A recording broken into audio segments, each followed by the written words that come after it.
কি ব্যাপার তোমরা এখানে দাঁড়িয়ে আছো যে?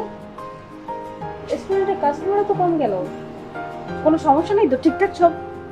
না না ম্যাম, কোনো সমস্যা না, সবকিছু ঠিকঠাক। আচ্ছা ভালো।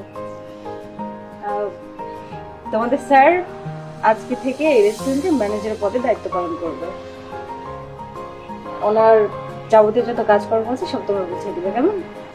কি ব্যাপার কথা বলছো না যে? Anything wrong? Yes ma'am. একটা ছোট লোক ফকিন্নের বাচ্চা এত বড় একটা রেস্টুরেন্টের মালিককে বিয়ে করছে, এটা কি এত সহজে মেনে নেওয়া যায়? আবার তাকে এই রেস্টুরেন্টের ম্যানেজার বানিয়ে দিচ্ছেন। দুদিন পরে হয়তো দেখা যাবে আপনি তাকে এই রেস্টুরেন্টের মালিক বানিয়ে দিয়েছেন। হ্যাঁ ম্যাম, আমরা কি আঙ্গুল চুষবো নাকি? অসভ্য! আমার হাজবেন্ডের সঙ্গে অসভ্যতামি করা হচ্ছে। তোর মতো প্রিয়তার কোনো দরকার নেই।